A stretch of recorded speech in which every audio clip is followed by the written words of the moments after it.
Para mim é uma honra enorme poder estar aqui com vocês, ministrando a palavra nessa noite, poder trazer algo do coração de Deus para o coração de homens. E encontrar homens reunidos é algo profético e também algo redentivo. Homens que estão dispostos a sentar, ouvir a palavra e crescer. Eu sou Paulo Hortêncio filho, não filho do Marciano, filho do Paulo Hortêncio pai. Eu sou casado há 25 anos com a mulher mais linda do meu mundo, a bispa Flavinha, que vai estar com vocês, acho que amanhã, depois de amanhã, né, ministrando para as... Quinta-feira, ministrando para as mulheres. E sou pai do Paulo Neto, menino lindo, abençoado, cheio de Deus, vai casar esse ano, graças a Deus, vai ser uma despesa menos lá em casa. Ó, não tem coisa melhor para o pai quando o filho casa, Marciano que o diga, né? Quando o Murilinho, olha o tamanho desse homem, saiu de casa, gente, como a feira diminuiu, hein? E pai da Ana Beatriz, menina mais linda do meu mundo, sabe? Esse ano aconteceu algo muito difícil na minha vida. Chegou um marmanjo, um cara gigante, quase o tamanho de Murilo, bateu no meu gabinete e disse: bispo, eu preciso conversar com o senhor. Eu digo: comigo não. Comigo precisa ter agenda, tem que passar pelo discipulado, tem que passar pelo líder de célula, até você chegar a mim. O que você quer comigo? Não, eu queria um assunto sério, e principalmente se o assunto é sério. Então, por favor, desapareça da minha frente, marque uma agenda, e já falei com a secretária, se esse sujeito ligar, você diz que só o ano que vem. Só que o cara insistiu tanto e disse que está querendo orar com minha filha, gente.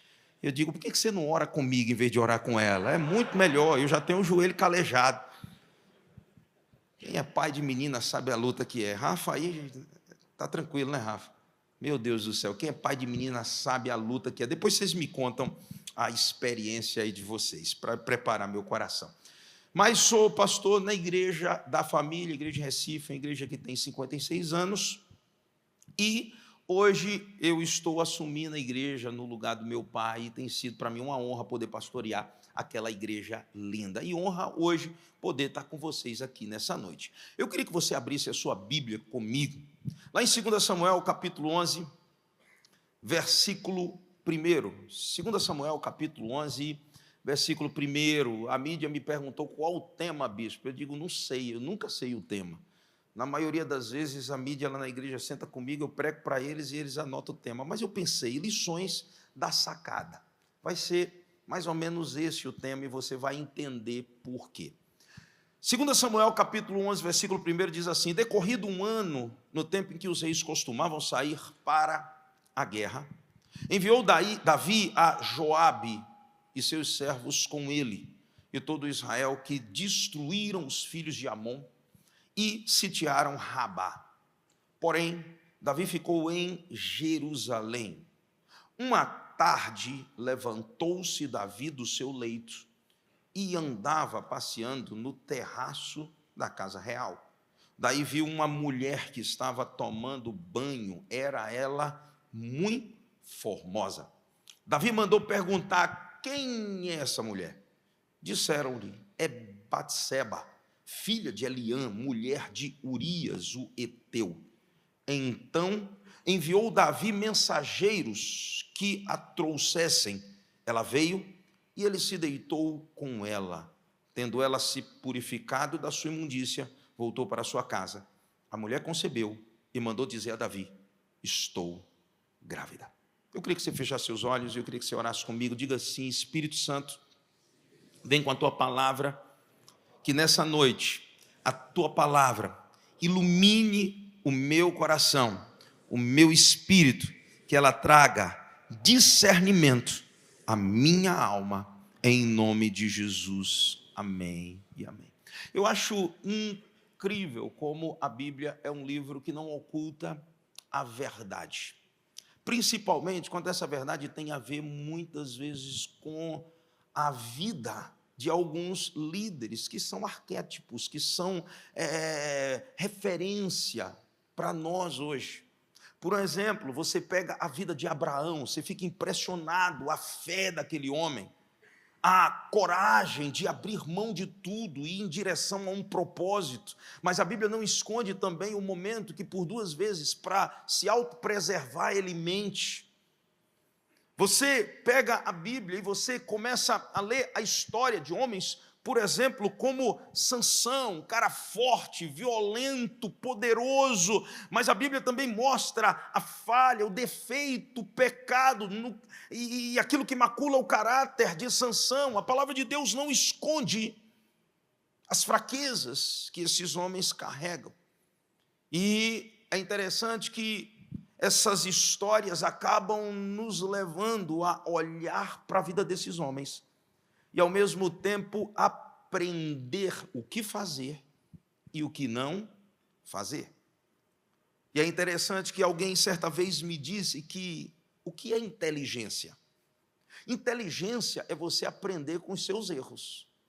Mas o que é sabedoria? Sabedoria é você aprender com o erro dos outros. Então, quem é o sábio?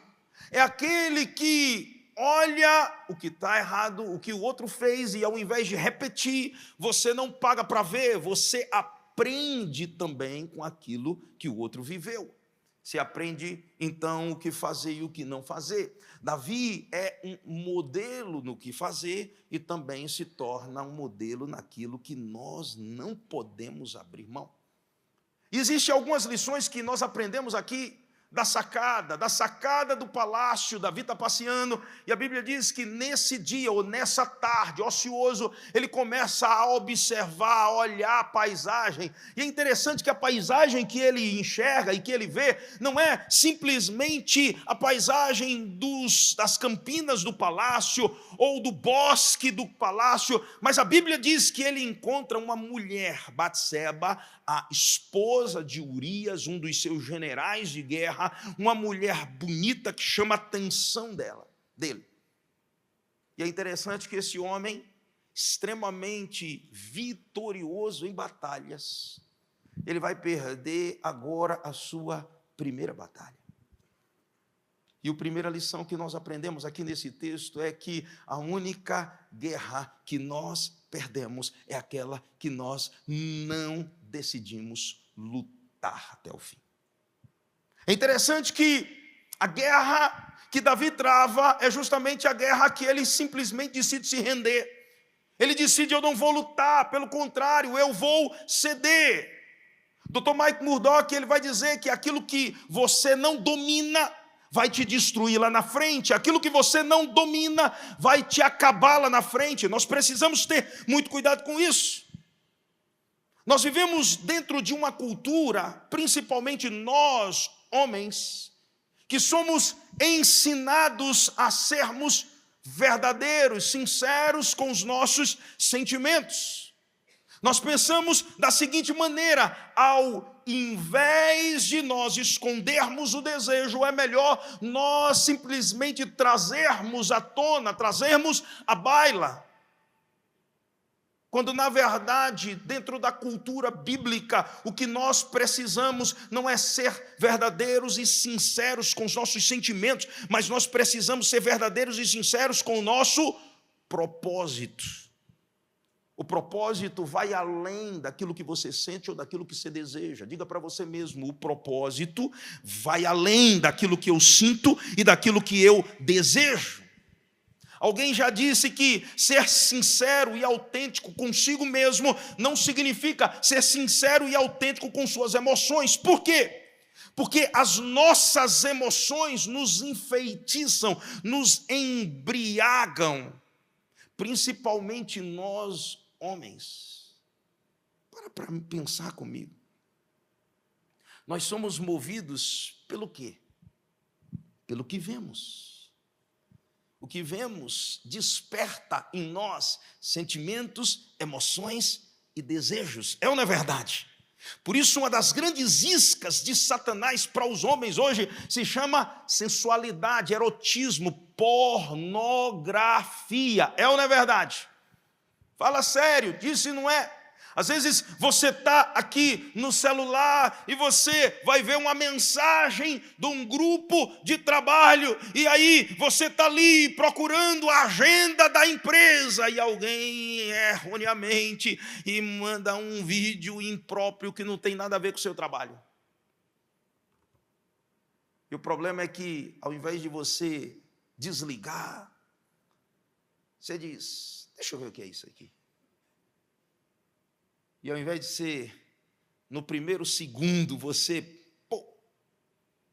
continua assistindo. E você pensa: isso aqui não vai me afetar. Só que quando você menos espera, você já está enraizado, porque você confiou nas suas emoções, nos seus sentimentos. Eu gosto de uma frase que o bispo J.B. Carvalho, ele costuma dizer, quando nós estamos na roda com amigos, no momento de mentoria, ele costuma dizer: se eu tivesse amigos que mentissem para mim como os meus desejos, as minhas emoções e os meus sentimentos mentem, eu nunca confiaria nele. Você não pode confiar nas suas emoções.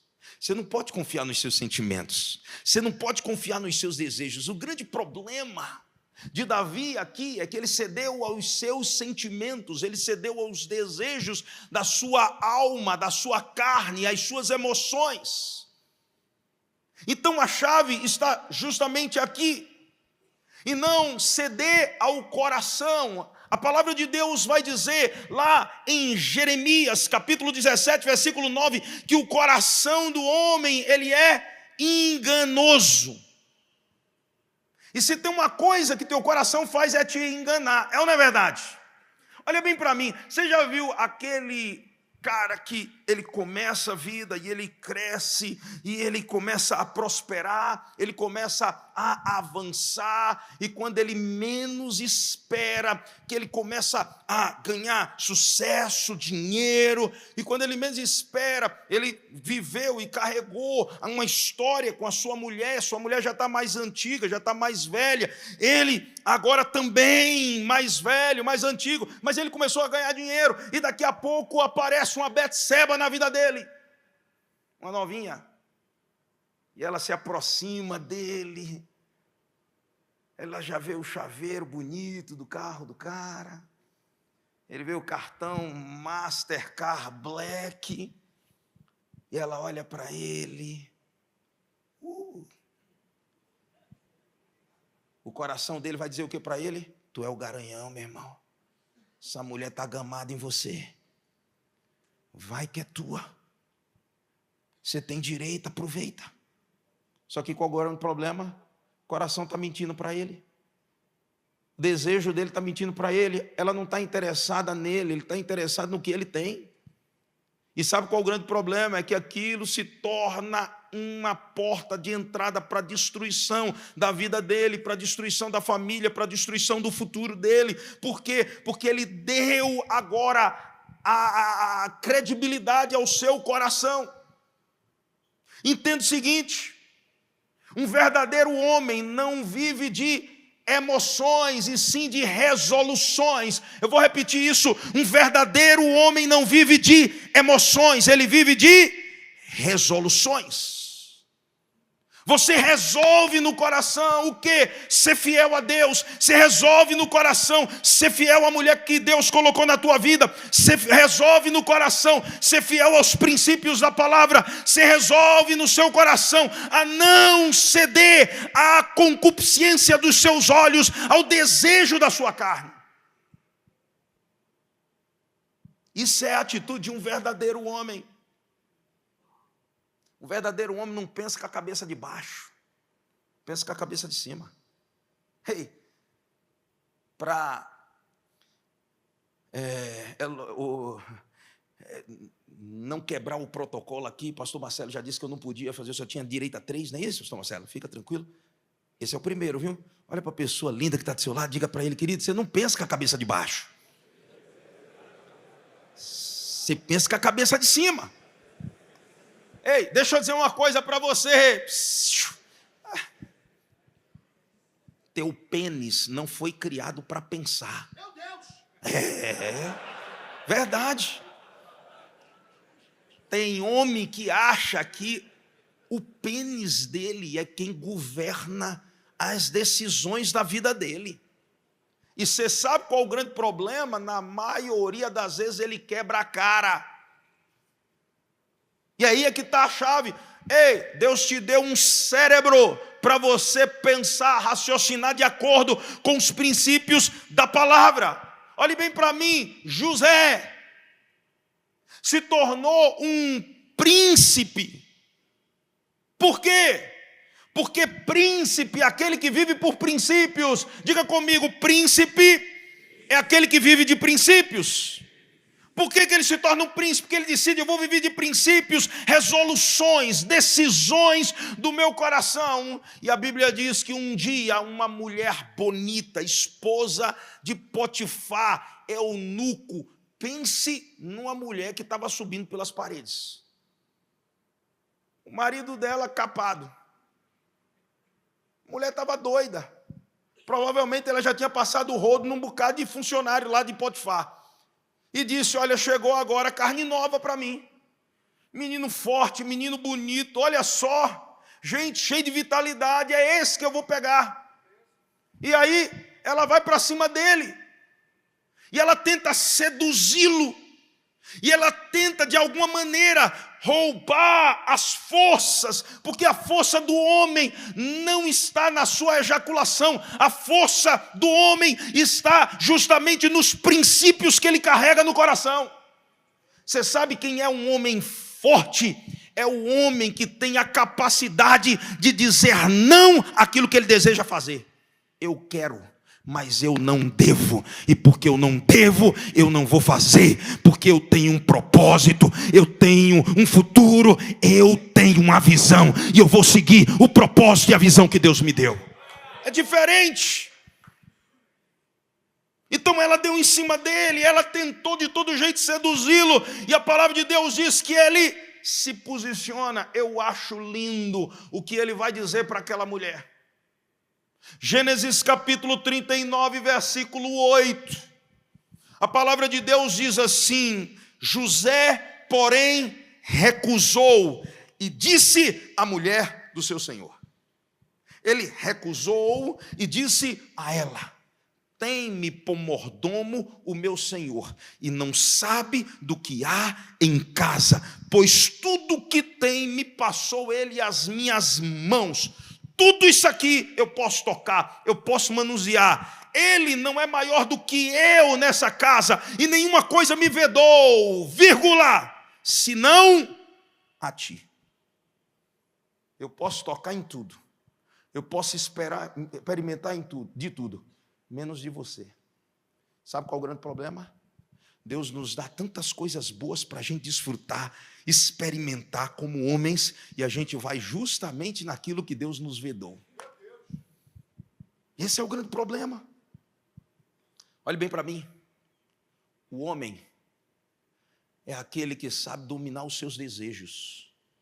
O menino é aquele que se lança no chão e, se não tiver o que quer, de forma imediata, ele esperneia, ele estribucha. Tem muito homem que, embora velho na idade, é moleque no coração, porque ele é governado pelas suas emoções, porque ele não sabe as resoluções que ele fez. E a Bíblia diz que Deus é testemunha. Ele é testemunha do voto que você fez com a mulher da tua mocidade. E deixa eu dizer uma coisa, a Bíblia diz que é o próprio Deus que vai se vingar, é o próprio Deus que vai se opor. E esse é o grande problema nosso, é que nós, embora tendo da parte de Deus um propósito estabelecido, muitas vezes nós abrimos mão do nosso propósito. Por quê? Porque queremos ser governados e movidos pelos nossos desejos.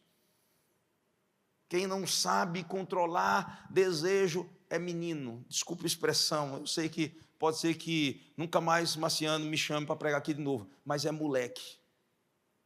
E eu gosto da semântica da palavra moleque, que vem da palavra moloque. É alguém que está sacrificando aquilo que ele tem de precioso, que se chama o seu sêmen. Você muitas vezes está derramando a sua semente num lugar que não é para você derramar, porque Deus tem uma mulher específica para você, Deus tem uma mulher para ir com você até o resto da vida, só que você está derramando o seu sêmen, a sua semente, que vai gerar a vida em várias mulheres.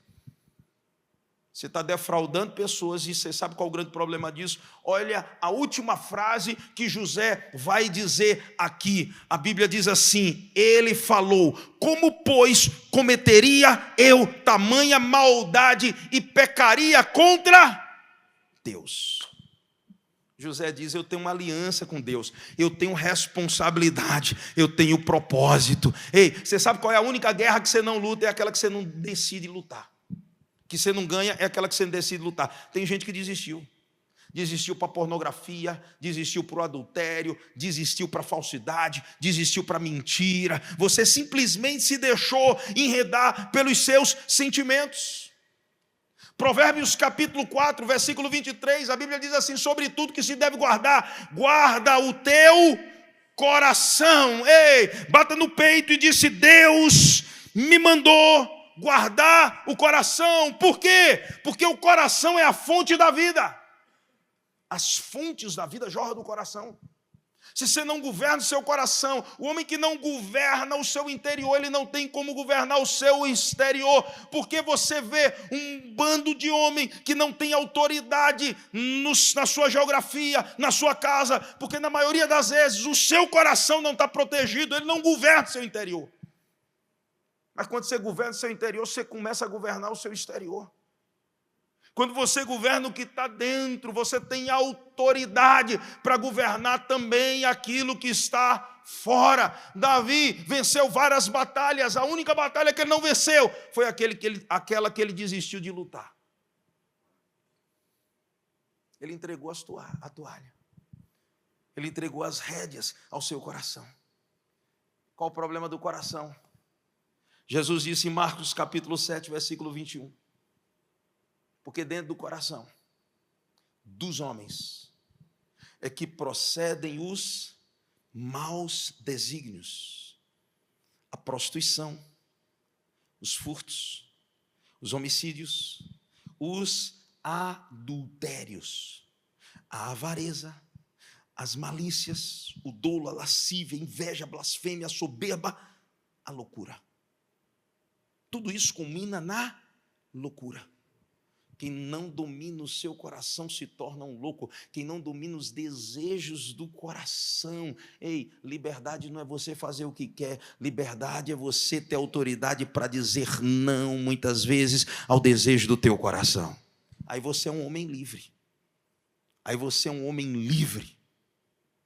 A segunda coisa que nós aprendemos aqui é que se você não tiver ninguém para te confrontar, há uma probabilidade grande de você continuar caminhando em direção ao abismo.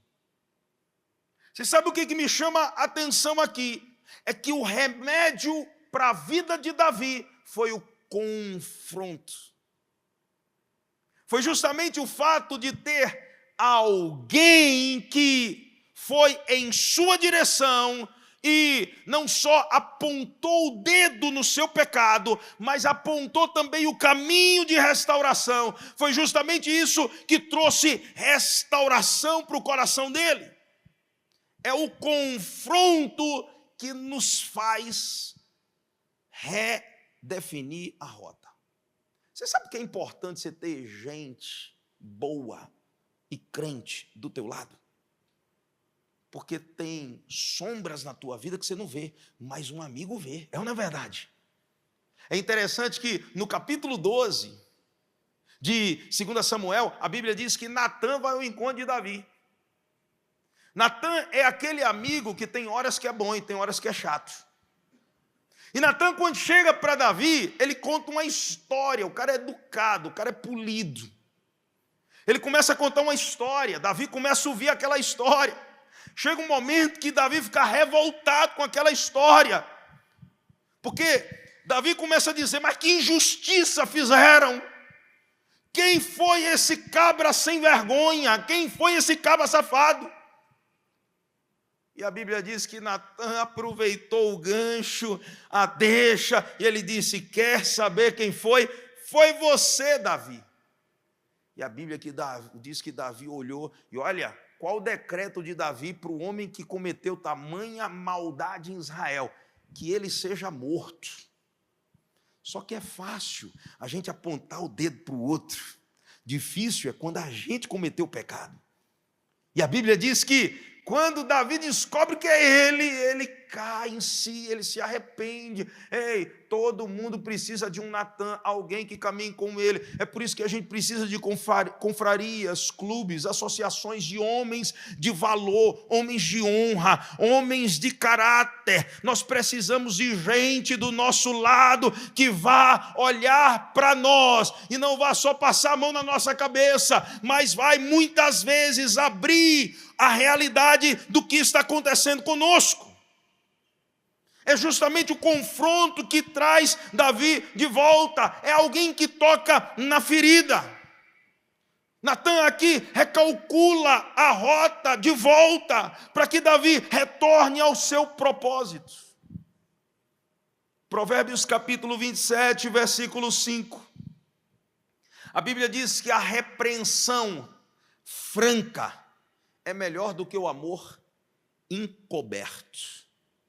E que as feridas de quem ama são leais, porém os beijos de quem odeia são enganosos. Um verdadeiro amigo não aplaude só as suas vitórias, mas um verdadeiro amigo também confronta as suas fraquezas. Se anda com gente que só fala bem de você, cuidado. Você precisa andar com gente que está perto de você e diz, amigão, deixa eu dizer uma coisa para você, você está com um bafo terrível. Toma um house. É ou não é?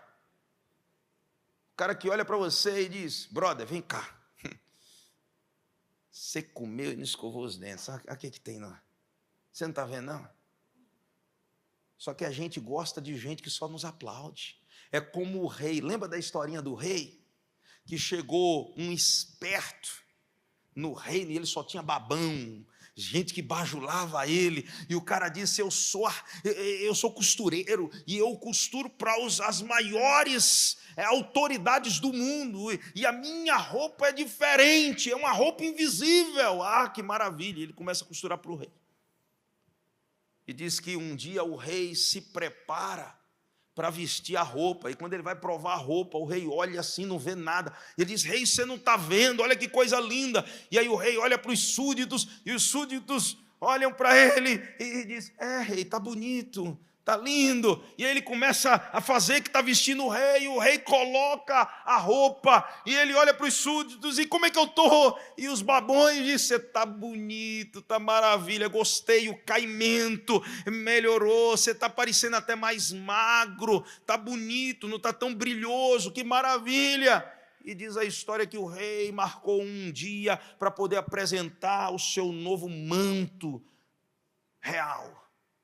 E quando ele sai na rua, todo mundo olha para ele, todo mundo vendo que ele estava pagando de ridículo, pelado, andando, e ninguém dizia nada, todo mundo aplaudia, que lindo, que lindo. No meio da multidão, uma criança olha, observa, daqui a pouco ela aponta o dedo e diz, o rei está pelado, o rei está pelado, e é aquela algazarra, aquela zombaria. A gente precisa de gente como essa criança, que vai chamar a gente no canto e dizer, amigão, o que está acontecendo? Eu achei esquisita a forma como você está tratando sua esposa, cara. Você está frio com ela? Você está grosso? Você está ignorante? O que está acontecendo? Você está na academia com um cara e diz, meu irmão, eu estou te achando meio estranho, velho. Você está olhando para toda mulher que está passando, o que está acontecendo, meu irmão? Você precisa de gente que te traga de volta para o propósito, que te coloque no caminho novamente, que segure na tua mão. Ei, a Bíblia não diz que é melhor serem dois, porque quando cai, o outro cai junto, mas é melhor serem dois, que quando um cai, o outro... Você precisa andar com gente que te leve para mais perto de Cristo e não que te afaste de Jesus. Cuidado com gente que, ao invés de te trazer para perto do Senhor, te leva para longe do Senhor. Por isso tenha cuidado com quem você caminha. Olha que coisa interessante, no capítulo 11, a Bíblia diz que Davi chega para os seus servos e mandam perguntar quem é aquela mulher, e eles trazem um retrato de quem ela era, e depois ele diz, vai lá trazer ela, e eles trazem. Você sabe o que é que me chama a atenção aqui? É que Davi se cercou de gente que, ao invés de confrontá-lo, estava simplesmente apoiando a atitude dele. E a gente gosta que apoie as nossas atitudes, principalmente quando a gente sabe que está errado, porque alivia a dor da consciência, ou não é verdade? Alivia a dor da consciência. Ah, sabe, o meu problema é que eu não estou muito bem no meu relacionamento. Eu não sei, aquela mulher está muito chata, ela está perturbando meu juízo. E aí tem gente que diz, meu irmão, o importante é ser feliz, cara. Vai ser feliz. Olha, não dá, realmente, ela não te valoriza. E daqui a pouco a gente está vivendo como o mundo vive. A gente está abraçando a cultura que o mundo abraça. Meu irmão, você precisa andar com gente que vai te afastar do pecado e te aproximar de Deus. Quando você encontra gente assim, você tem que grudar nele. Por quê? Porque ele vai te fazer crescer. A palavra de Deus diz lá em Provérbios capítulo 11, versículo 5, diz assim, a justiça do íntegro endireita o seu caminho. Quando você anda com alguém que anda reto, alguém de integridade, alguém inteiro no caráter, ele endireita o teu caminho. Ei, você já tentou pecar com alguém santo do teu lado? É bronca, é ou não é? Não dá, é ou não é, salada? Você tenta, o cara é um santo homem de Deus, parece que você está andando com o Espírito Santo do seu lado. Você vai tentar contar uma mentirinha, você já olha, ixi, meu Deus, não dá. Você tenta dar uma desviada, você não consegue. Por quê? Porque o cara anda reto. Quando você anda com alguém que anda reto, você acaba sendo obrigado a andar reto também. Quando você anda com alguém que tem o caráter alinhado no reino de Deus, você começa a ter um caráter alinhado, você fica marcado pela vida daquela pessoa. Você precisa andar com gente que te aproxima de Deus e não te afasta de Deus. Mas olha o que a Bíblia diz, mas pela impiedade cai o perverso. Quando você anda com gente ímpio, você acaba caindo. Há um ditado popular que diz o seguinte, me diga com quem tu andas, que eu digo quem você é. Me diga com quem tu andas, que eu digo quem tu és. O que esse ditado está dizendo? Ele está dizendo, eu posso saber quem você é, observando a qualidade de gente que você anda. Eu posso definir o seu caráter através da qualidade de gente que você convive, que você compactua, que você compartilha a sua casa, o seu dia a dia. E esse é o grande perigo, porque esse ditado também vai dizer a algumas pessoas a seguinte coisa, me diga com quem tu andas, que eu vou dizer se eu vou te acompanhar ou não. Você acaba conseguindo fazer uma leitura daquela pessoa através das pessoas com quem ela anda. E você consegue definir se vai caminhar com ela ou não a partir de quem ela anda. Sabe aquela ideia de que você diz, se é amigo de fulano, é meu amigo também? Você nem conhece a outra pessoa, mas você valida a pessoa por quem? Pela amizade que ele tem. É ou não é verdade? Ah, não. Amigo de Marciano é gente boa. Amigo de Salazar é gente boa. Amigo do pastor Marcelo é gente boa. Porque você começa a ver, o caráter deles é íntegro. A integridade no seu caminhar. E deixa eu dizer uma coisa, não são os opostos que se atraem. São os iguais. Eu vou repetir isso. Não são os opostos que se atraem, são os iguais. É gente igual. Meu irmão, é por isso que a Bíblia diz que não tem como luz se misturar com trevas e trevas se misturar com luz. Não tem como. Porque o que é trevas é a ausência de luz. Mas quando a luz chega, começa a dissipar as trevas. É interessante que Davi passa 9 meses em trevas. 9 meses aproximadamente, diz os historiadores, em trevas. Até que Natã vai ao encontro dele. Quando Natã vai ao encontro dele, ele não obtém sucesso no seu pecado. Aquilo acaba sendo dissipado. Olha que coisa interessante. Você precisa de gente que quando aproxima de você, ele te faz errar o alvo do pecado. Você não consegue nem pecar. Você precisa de gente boa caminhando com você. Olha o que a palavra de Deus diz em 1 Coríntios capítulo 15, versículo 33. As más conversações corrompem os bons costumes. Há um provérbio chinês que vai dizer o seguinte: ei, as más companhias é como mercado de peixe. Quem já foi no mercado de peixe aqui? É cheiroso? Sim ou não? Você entra, você sente aquele odor, aquele fedor. É ou não é verdade? Agora, se você convive no mercado de peixe muito tempo, o que vai acontecer? Você perde o paladar. Você perde. Ei, deixa eu dizer uma coisa. Amizades não são imparciais, todas são parciais, vai afetar de alguma maneira. Ei, quando você anda com pessoas que vivem na prática do pecado, eles vão acabar ou te levando, ou você influencia ele para o bem, ou você vai ser influenciado para o mal. Então cuidado com as rodas que você senta.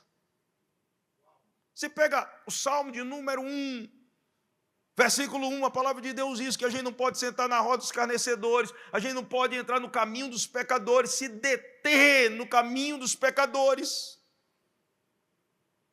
Então Deus não está dando um alerta por um acaso, não. Aquele alerta é porque Deus sabe o funcionamento do homem. Ei, diga comigo, Deus me conhece melhor do que eu mesmo. Ele te conhece melhor do que você mesmo, então você precisa ter cuidado. Provérbios capítulo 13, versículo 20 diz assim: quem anda com sábios será sábio, mas o companheiro dos insensatos se tornará mau. Você precisa de gente sábia, gente que vai te ensinar, gente que vai te trazer de volta para o caminho. Terceira coisa que eu aprendo aqui com Davi, e na sacada do palácio, entenda, toda ação gera uma reação. Diga comigo, toda ação gera uma reação. A terceira lei de Newton diz que toda força contrária a um corpo vai gerar também uma força de reação. Essa força de reação é na mesma intenção, só que ela é oposta. Isso se chama lei da semeadura. O que você planta, você colhe. Diga comigo, o que eu plantar, eu vou colher. Se você planta coisas boas, você vai colher coisas boas. Se você planta coisas más, você vai colher coisas más. Esse é o X da questão. Gálatas capítulo 6, no versículo 8, vai justamente dizer: quem planta na carne corrupção vai colher também corrupção, mas quem planta no Espírito vai colher a vida. Davi plantou, e o que ele esperava colher? Às vezes a gente planta uma atitude e a gente não espera colher a reação ou a semente, o mesmo gênero de fruto daquela semente. Só que a palavra de Deus diz que aquilo que você planta, você colhe. Por isso quem quebra princípio vai ser quebrado pelo princípio. Ei, diga comigo, quem quebra princípio vai ser quebrado pelo princípio. Não adianta. A Bíblia diz que Natã chega e traz um recado de Deus. Qual é o recado de Deus para Davi? 2 Samuel capítulo 12, versículo 9, a Bíblia diz assim: por que, pois, desprezastes a palavra do Senhor, fazendo o que era mal perante o Senhor. A Urias o heteu feristes a espada, ele matou, a violência, o sangue foi derramado. A sua mulher tomastes por mulher, ele adulterou com a mulher, se deitou com a mulher do outro, e depois de o matar com a espada dos filhos de Amon, entregou ao inimigo a família, ou a vida de um grande amigo seu, que era justamente Urias. Aí você sabe qual é o conjunto dessa história. O que é que vai acontecer? A palavra de Deus mostra que é uma colheita. A Bíblia diz que a violência passou a reinar sobre sua casa. A palavra de Deus mostra que dentro da sua casa um irmão mata o outro. Aminon se apaixona. Interessante que o mesmo sentimento carnal, lascivo, que Davi desenvolve, Aminon, seu filho, desenvolve também. E a Bíblia diz que Aminon se apaixona pela sua própria irmã. E a Bíblia diz que ele ainda se une com um cara mau caráter, um tal de Jonadab. E Jonadab diz: olha, meu irmão, deixa eu fazer o seguinte, do mesmo jeito que os amigos de Davi levaram Betseba, eu vou levar, vou bolar uma estratégia para você ter também Tamar. E olha só, a Bíblia diz que ele se deita com Tamar, ele traz vergonha sobre a sua casa. E a palavra de Deus diz que Absalão, irmão de Tamar, que era irmão de Aminon, também sabe disso, fica revoltado. O que é que ele faz? Ele mata Aminon. A espada e o sangue não se apartam da sua casa. Natã diz isso. A palavra de Deus diz que lá na frente Absalão se rebela contra Davi. Davi foge, deixando o rei nas mãos de Absalão. E olha que coisa interessante, a Bíblia diz que Absalão prepara tipo um harém no meio do povo. E ele pega as concubinas do seu pai e ele se deita com cada uma delas. A imoralidade vem e invade o que ele fez com a mulher de Urias. Agora o filho está fazendo com as mulheres dele. Olha que coisa terrível. Porque o que você planta, você colhe. Olha bem para mim, não vale a pena pecar. Não vale a pena quebrar princípios. Quem quebra princípios é quebrado pelo princípio. Então toda ação tem uma reação, e a intensidade da reação do pecado é muito maior. A semeadura de quem decide pecar contra Deus é muito maior proporcionalmente à semente que você plantou.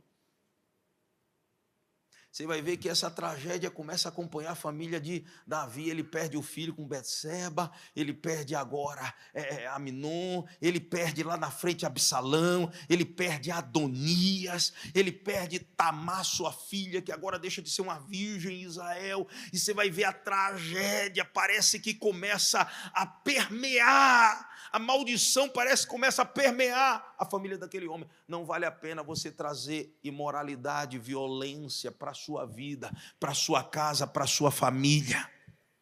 É um perigo. Davi começa a viver uma devastação espiritual e moral dentro da sua própria casa. O adorador, o rei de Israel. A quarta coisa que a gente aprende aqui é que cuidado com o sucesso. Porque o sucesso pode ser devastador. Olhe bem para mim, o sucesso pode ser devastador. Sabe quando tudo isso acontece? Não é quando Davi está mal, é quando Davi está bem. É depois de Davi ter vencido as maiores batalhas, as maiores guerras. Ele tinha se consolidado como o rei dos dois reinos. Ele agora tinha unido Israel como um todo. Agora a nação era poderosa, a nação era rica, era temida, era reconhecida. Alguém já disse que o tempo mais preocupante do ser humano é o tempo do sucesso, porque é no tempo do sucesso que nós baixamos a guarda e muitas vezes nós nos ensoberbecemos. E a Bíblia diz que a soberba precede a ruína. Você sabe qual é a pior coisa? É um homem que acha que já conquistou tudo e que não tem mais nada para conquistar. E ele deixa de ser vigilante, ele começa a baixar a guarda. E ao invés de continuar crescendo, ele começa a transitar e caminhar no caminho da decadência. É interessante que foram homens bem-sucedidos que, quando acharam que chegaram no teto, no pico, eles começaram a cair. Você pega, por exemplo, a história de Sansão. Sansão se corrompe justamente quando ele descobre a sua força. E ele vê que ele podia fazer qualquer coisa com os filisteus. Você pega, por exemplo, a história de Saul. Quando é que Saul se corrompe? Depois que ele venceu as grandes batalhas em Israel. E depois de ter vencido grandes batalhas, ele começou a baixar a guarda. Ele deixou de ser aquele homem dependente de Deus. Davi vai cair em adultério justamente nesse momento áureo da sua vida. Ele agora diz: eu formei uma equipe, eu tenho gente para fazer por mim, eu não preciso mais. E ele manda pessoas para assumir a responsabilidade que é dele. Ei, não há ninguém que possa assumir a sua responsabilidade de oração, de santificação, de jejum, de buscar o Senhor por você e por sua casa. Você sabe por que a maioria das famílias hoje estão vivendo debaixo de muito ataque espiritual? É porque os homens que são os sacerdotes, que deveriam ser os intercessores, eles estão delegando às mulheres aquilo que eles devem fazer. Eu não conheço um texto na Bíblia que diz que é a mulher que tem que ser a intercessora, que tem que orar, que tem que buscar o Senhor. Pelo contrário, é o homem, é o sacerdote que acende as lamparinas e que busca o Senhor pela família. É ele que se sacrifica pela família, é ele que se coloca de joelho pela família. Ei, o homem dá proteção, provisão e propósito para a família. Nós precisamos entender isso. Só que tem hora que a gente diz: ah, não, eu já fiz de tudo, eu já cheguei no auge. Não existe super-homem. É interessante que quando você pega, por exemplo, Mateus capítulo 3, Jesus sai do batismo, ele é cheio do Espírito Santo. O Espírito Santo, no capítulo 4 de Mateus, leva ele para o deserto. E a Bíblia diz que, cheio do Espírito, ele jejuma 40 dias e 40 noites. Olhe bem para mim. Depois de ser batizado, ouvir uma palavra dos céus, ser cheio do Espírito Santo, o capiroto, Satanás, ainda inventa de tentar Jesus depois de 40 dias de jejum. Já parou para pensar?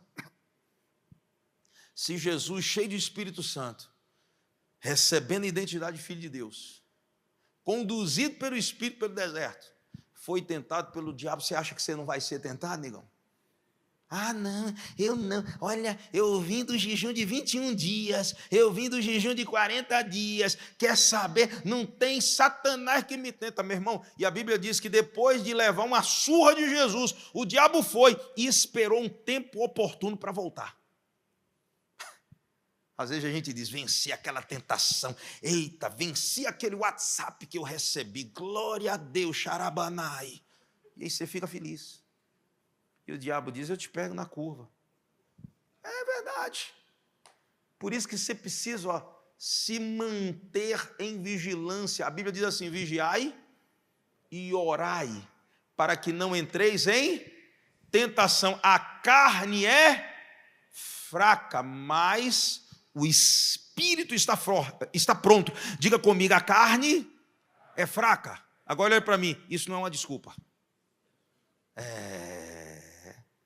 Porque tem gente que diz: ah, sabe por que eu caí? Porque a carne é fraca. Só que teu espírito está pronto. Então, ao invés de você ser governado pela carne, seja governado pela área que está pronta na tua vida. Seja governado pelo Espírito. Deixa o Espírito governar. Deixa o Espírito se mover. Então nós precisamos entender, nós não podemos subestimar o poder devastador do sucesso. É quando a gente acha que agora a gente não precisa mais de nada, é que a gente precisa mais ainda. Olhe para mim, humilde, não é aquele que está lá no fundo do poço. José não foi humilde quando estava no poço. José foi humilde quando chegou no auge, no palácio. Ali sim foi humildade. Por quê? Porque ele tinha tudo, mas ele continuava dependente do Senhor. Aleluia. É quando os irmãos chegam e ele pode se vingar, ele pode aprontar, ele pode fazer o que for. Aí José diz: eu não estou aqui porque eu me coloquei aqui, nem foram vocês que me colocou aqui, mas quem me colocou aqui foi o Senhor. E se for o Senhor que me colocou, Ele vai me conservar aqui. Dependência de Deus. É no momento que você está no auge que você precisa depender mais de Deus. Diga comigo, é no momento que eu estou no auge que eu preciso depender mais de Deus. É quando o mar está calmo, que aí que você precisa estar de olho nos instrumentos de navegação. Porque pode vir uma tempestade lá de longe. E você precisa estar preparado. Quinta coisa que a gente precisa entender, e eu já estou terminando a introdução. Estou brincando, gente, estou brincando, fica tranquilo. Sei que está todo mundo com fome para jantar. A quinta coisa que eu aprendo aqui, na lição da sacada. Entenda, olhe bem para mim, isso aqui é muito importante. Homem, teu pecado não só te prejudica, mas teu pecado prejudica a tua família inteira. Ele vai reverberar nas pessoas que estão ao seu redor, trazendo prejuízo às suas gerações.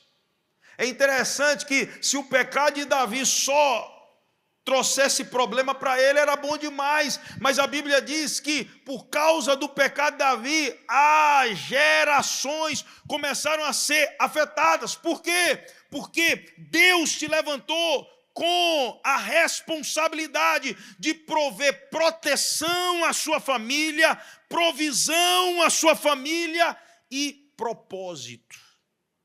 Diga comigo: proteção, provisão e propósito. Quando você abre uma brecha, você quebra a barreira de proteção. Quando você abre uma brecha pecando, você deixa o fluxo, impede que o fluxo da bênção continue entrando dentro da sua casa. Quando você abre uma brecha com pecado, você impede que o propósito seja alcançado. A imoralidade e a violência de Davi afetaram toda a família de Davi. Você sabe o que eu tenho aprendido? Deus está procurando, está de olho em homens que transmitam aliança, propósito para a família. Diga para essa pessoa linda que está do seu lado: eu estou já na segunda, falta mais uma. Diga para ele: Deus está de olho em homens que transmitam aliança e propósito para a família. Deus está de olho em gente assim. É interessante. Você vai ver na Bíblia, Deus queria matar Moisés, Deus escolhe Moisés, levanta Moisés, mas tem um momento na história que abre-se um gap e Deus quer matar Moisés. Por quê?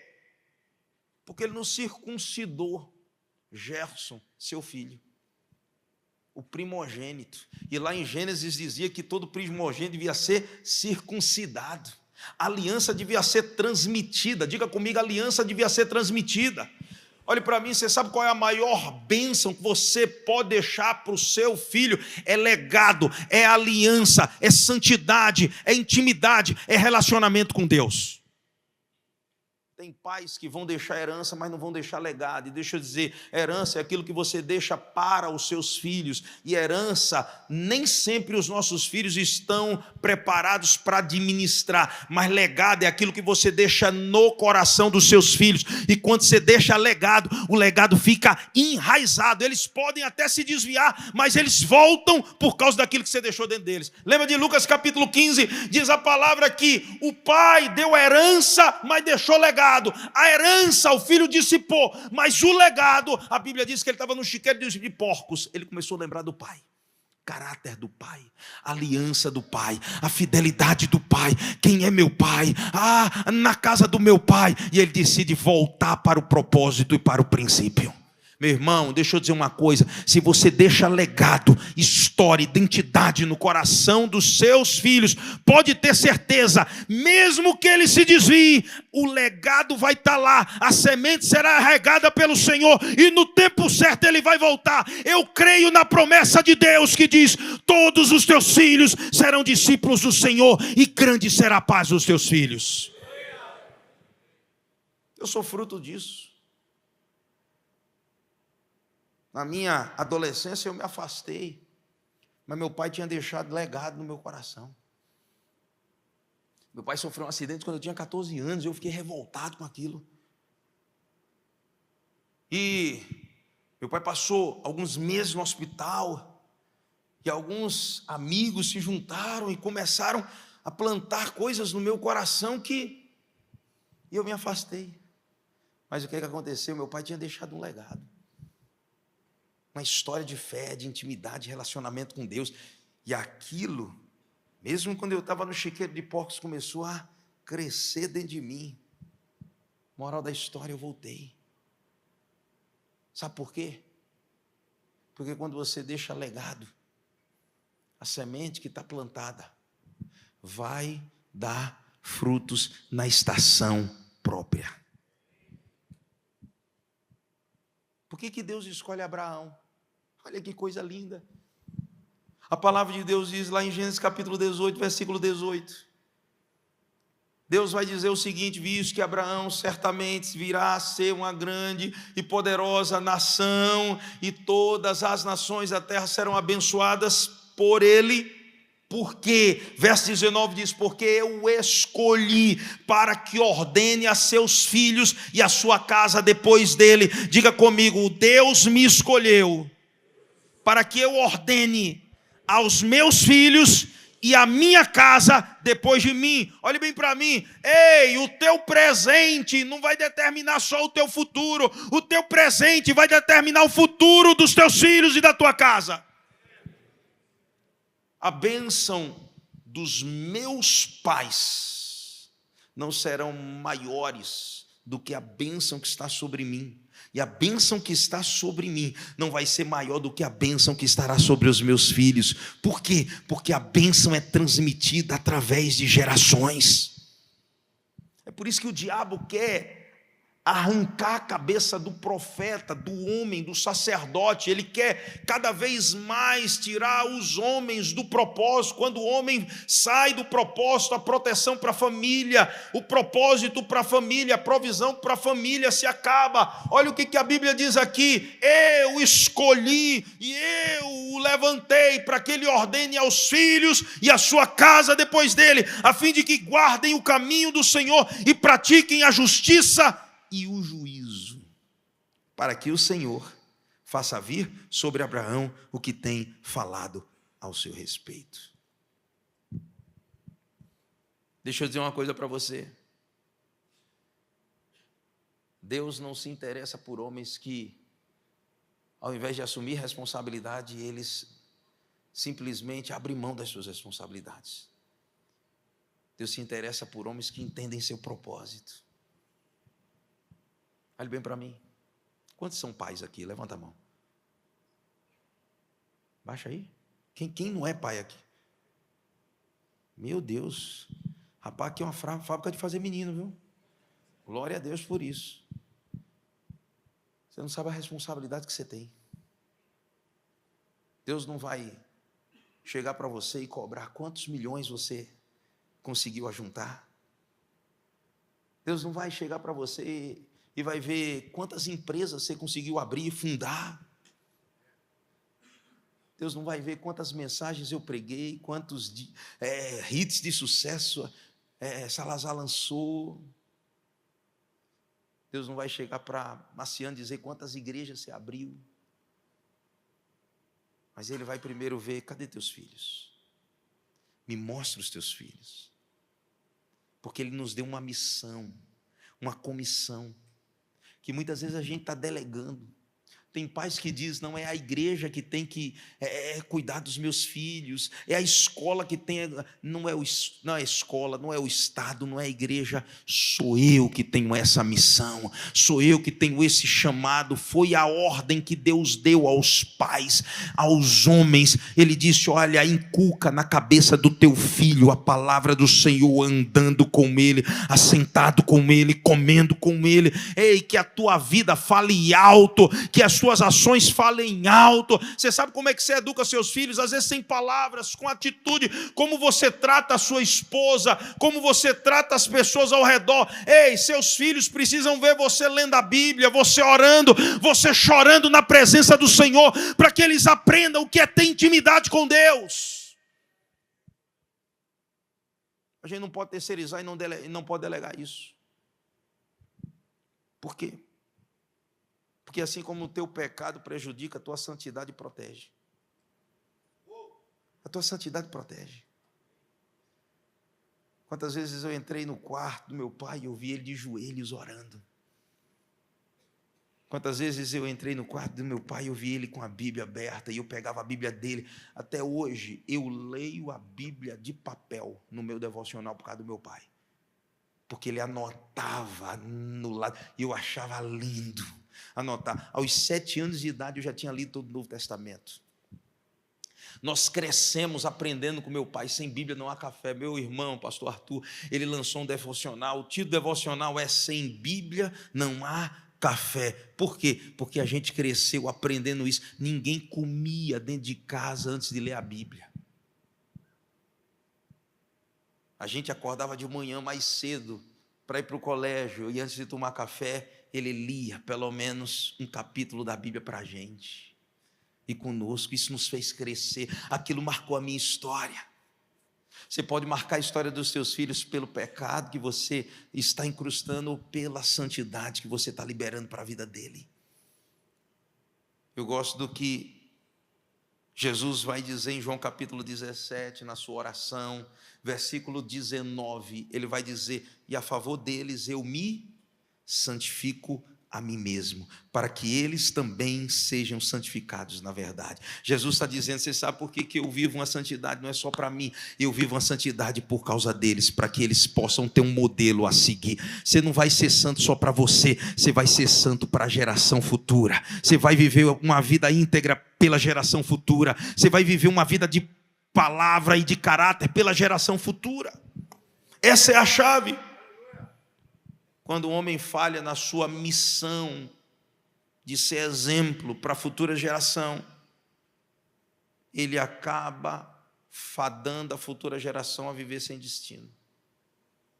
O Salmo de número 127, versículo 4, se não me falha a memória, diz assim, como flechas na mão do guerreiro. A palavra guerreiro ali é gibor. Gibor significa homem, sexo masculino forte.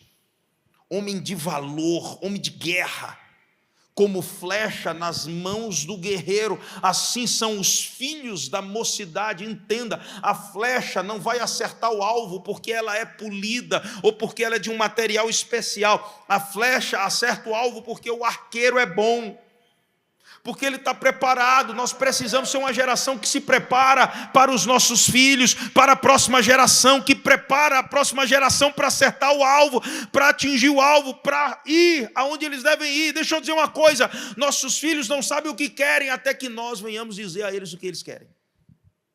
Porque essa geração precisa de alguém que diga o que eles desejam, o que eles querem. Só que sabe qual é o grande problema? Enquanto nós não estamos apontando o caminho, e não só apontando o caminho, caminhando com os nossos filhos, a mídia está, a televisão está, os heróis drogados, efeminados estão dizendo, e depois a gente está reclamando porque essa geração está perdida. Sabe por que essa geração está perdida? Porque não tem homens que ensinem esses meninos a se tornarem homens, porque não tem pais que ensinem esses filhos a se tornarem pais lá na frente. Entenda, só um homem forma um homem, só um pai forma um outro pai, só um líder forma outro líder. E nós precisamos assumir essa responsabilidade. Por último, e eu quero concluir, A sua decisão não precisa ser definitiva. Sabe o que eu acho interessante? Davi decidiu errado. Sim ou não? Fez uma escolha errada. Ele decidiu ceder às suas emoções, aos seus desejos. É ou não é verdade? Ele decidiu andar com gente que não confrontava. É ou não é verdade? Mas olhe bem para mim. Uma decisão que você tomou lá atrás, ela não precisa ser definitiva e ela não precisa agora se tornar a história da sua vida.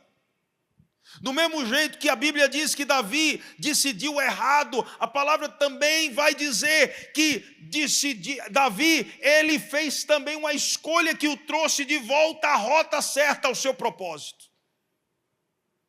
A Bíblia diz que ao ser confrontado por Natã, ao invés de se ufanar, se orgulhar, ao invés de se levantar, se opor àquela palavra franca e dura, Davi refletiu e Davi se arrependeu. Sabe, essa é uma das palavras que são chaves para o nosso coração. A palavra arrependimento significa metanoia, mudança de destino, de mentalidade.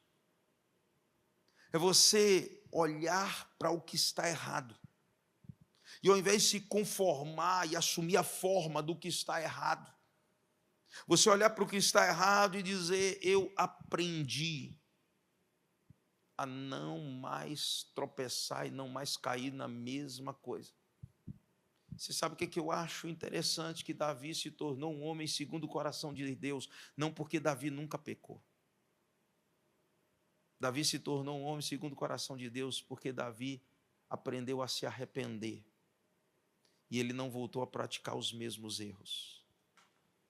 Olhe para mim, arrependimento não é você reconhecer que está errado e permanecer no erro. Arrependimento é você reconhecer que está errado e você fazer o caminho de volta. E você fazer a oração certa: eu pequei contra ti somente pequei, eu fiz o que é mal aos seus olhos. Você sabe qual é a beleza de alguém que está arrependido? Ele não justifica o erro. Ele não diz: mas o problema foi Betseba. O problema foi... Você sabe qual é o problema de Adão? Como homem, ele não assumiu a responsabilidade. Menino não assume a responsabilidade, o homem assume. O menino culpa os outros, o homem, ele pega a culpa dos outros e diz: eu vou assumir esse BO e eu vou mudar esse destino. Adão, quando está no Éden, que Eva peca, e ele peca também, e Deus chega, ele diz: mas o problema foi Eva. E a gente tem uma tendência natural de querer minimizar o nosso ato. A gente diz: foi um ato falho, não foi ato falho. Foi um erro, não foi erro. O nosso erro e aquilo que a gente chama de ato falho tem nome: pecado. Você não só pecou contra você, você pecou principalmente contra Deus e contra as gerações futuras. A Bíblia diz que Davi se arrepende, ele não justifica, e quem não justifica acaba sendo justificado por Deus através do arrependimento. O Salmo de número 51, Davi, ele faz uma oração logo após o confronto por Natã. O Salmo de número 51, versículo 1, a palavra de Deus diz que Davi ora assim: compadece de mim, ó Deus, segundo a tua benignidade, segundo a multidão das tuas misericórdias. E ele diz: e apaga as minhas transgressões.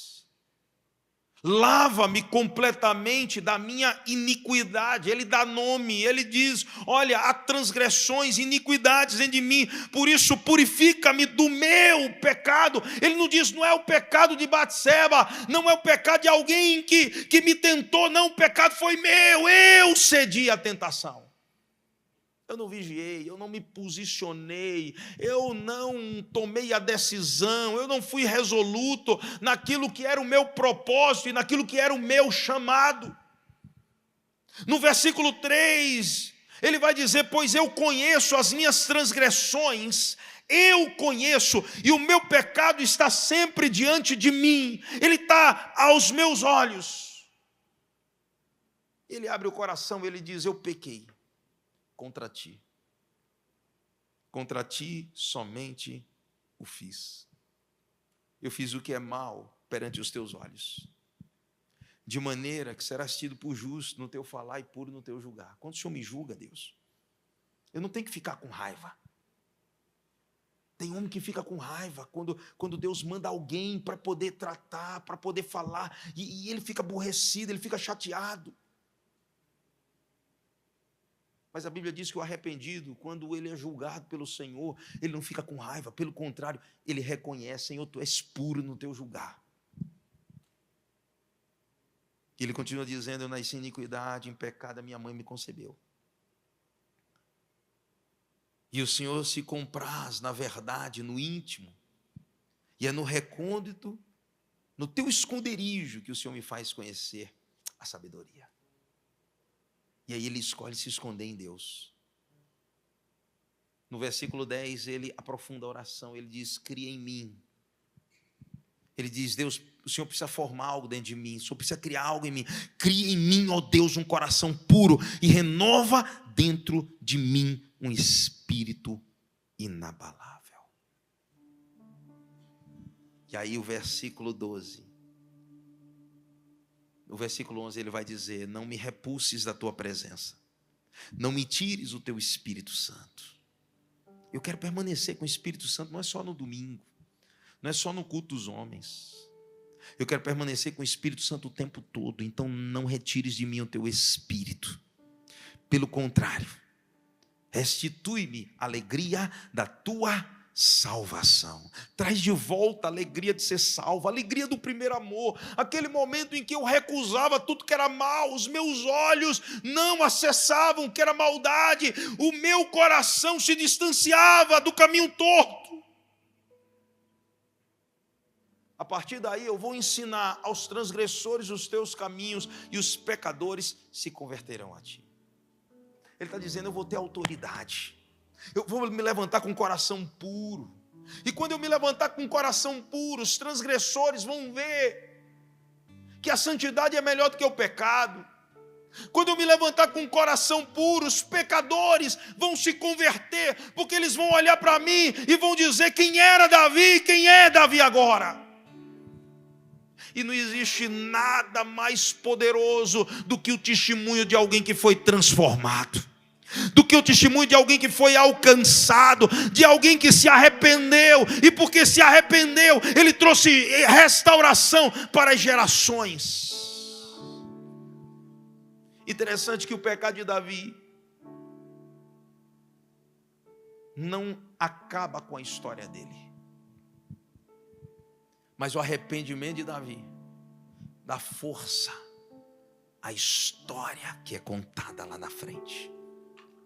Tanto é que você vai ver, à medida que os reis de Judá se levantavam, a Bíblia diz que eles, quando andavam retamente, ele diz: e eles seguiram pelo caminho de seu pai Davi, e fez o que era reto diante de Deus.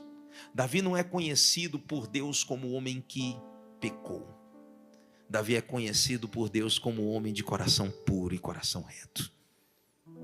Não é o que você fez que vai simplesmente sabotar a tua história, mas é o que você faz que vai definir o teu futuro. Deus não vai te conhecer pelo teu passado, Deus te conhece pelo teu presente, pelas resoluções do presente. Eu queria que você ficasse de pé. Feche seus olhos.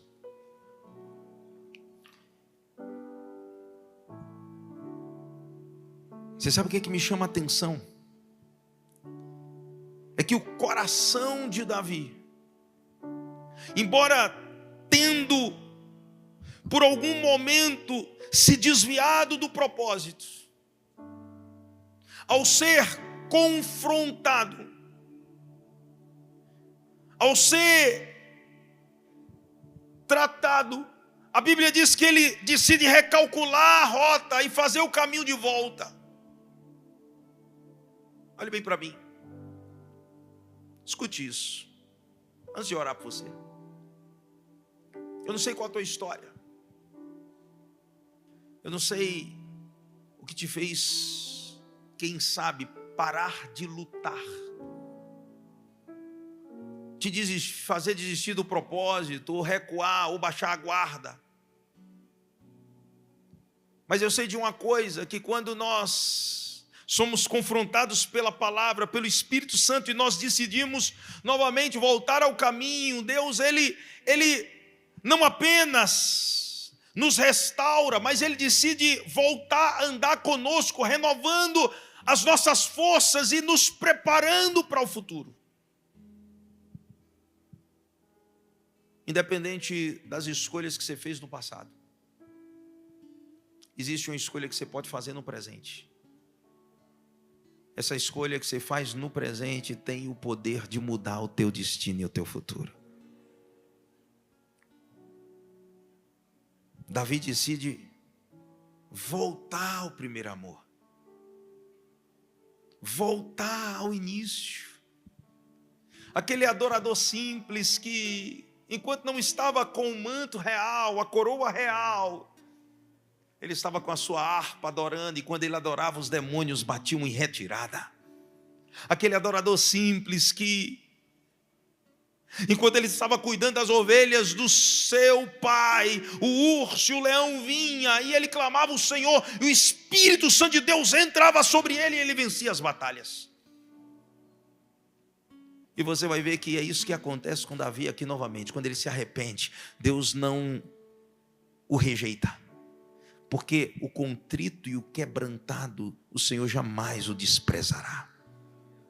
Um coração contrito e quebrantado é um coração que, ao ser confrontado, ele reconhece: eu preciso fazer o caminho de volta. Eu queria que você fechasse os seus olhos. Queridos, eu quero fazer essa última oração. Sabe o que eu tenho aprendido? Deus nos chamou como homens para nos posicionarmos. Se a gente não se posicionar, uma geração não vai ser levantada. Sabe, não adianta a gente reclamar da cultura marxista, da cultura isso, da cultura aquilo, da mídia, do entretenimento. É responsabilidade nossa, nós homens. Só um homem transforma um menino em homem. Só um homem transforma um filho num pai. Você deixa a impressão do seu DNA na vida de alguém. E nós precisamos levar isso e encarar isso com muita responsabilidade. O erro de Davi, o pecado de Davi maculou a sua geração. Mas o arrependimento de Davi hoje toca a minha e a sua geração também. Sabe, o pecado dele foi grave, foi gritante, mas o arrependimento foi escandaloso também. A gente precisa fazer o nosso arrependimento, as nossas confissões e as nossas resoluções mais escandalosas do que o nosso pecado. Ao ponto das pessoas olharem para a nossa história e dizer: mas isso não era fulano de tal. Sabe o endemoniado de Gadara? Esse não era o endemoniado de Gadara. Olha o que aconteceu com ele.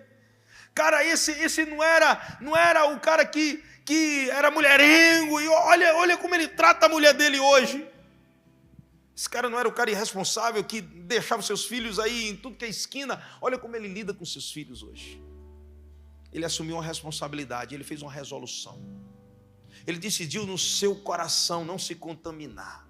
Ele decidiu viver uma vida de santidade, de integridade. E todas as vezes que você pensar em pecar, lembra dos teus filhos, lembra da tua geração, lembra da tua família, lembra dos teus netos. Esses dias eu estava conversando com o pastor Lucinho e ele disse, eu estava cansado de ser um cara radical. E eu disse para mim que eu não ia ser mais radical e que eu ia ser mais leve nas minhas ministrações. Eu disse, o que te fez mudar, cara? Ele disse, eu descobri que você é avô. Eu já criei meus filhos, mais uma terceira geração está vindo aí.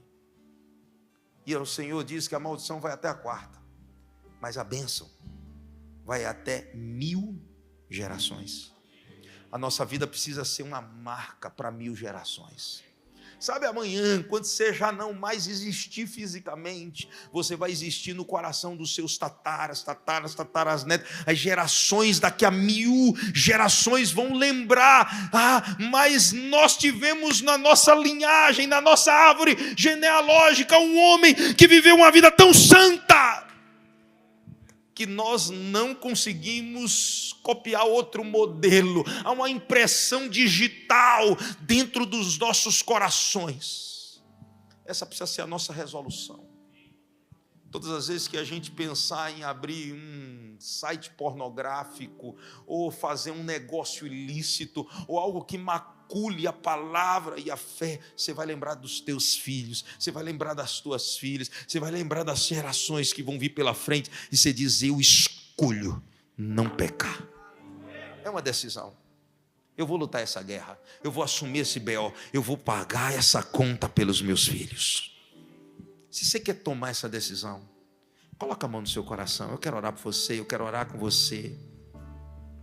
Pai, no nome de Jesus, nós estamos aqui nessa noite reunidos, não é só para um culto, porque nós somos o culto. Nosso culto racional precisa ser um sacrifício vivo e santo e agradável a Ti, não é agradável a nós. Nós decidimos não fazer aquilo que nos agrada, nós decidimos não nos render aos nossos desejos. Os nossos hormônios não nos governam mais. Os nossos hormônios não vão ditar o que vamos fazer ou deixar de fazer. Nós não somos meninos que somos guiados por aquilo que nós queremos. Nós somos homens santos, íntegros, que somos guiados pelas nossas responsabilidades. Há uma disciplina espiritual sendo gerada no nosso coração. E nós resolvemos no coração viver uma vida de santidade pela geração futura. Nós seremos guardiões, protetores da geração futura. Nós nos levantaremos como intercessores dos nossos filhos, dos nossos netos, dos nossos bisnetos, tataranetos, até 1000 gerações. O Brasil vai conhecer o poder e a autoridade de homens que se levantam com autoridade, integridade e santidade. A santidade que o Senhor derrama sobre nós, esse batismo será derramado sobre os nossos filhos. Haverá pureza nos nossos lares. Por isso, Pai, no nome de Jesus, como Davi nós oramos, purifica o nosso coração, que o Senhor não nos afaste da Tua presença e que jamais o Espírito Santo seja arrancado de nós. Nós queremos ser governados pelo Espírito Santo. Assim oramos e assim nos posicionamos diante de Ti, em nome de Jesus. Amém e amém. Deus abençoe e que o seu coração permaneça íntegro diante do Senhor.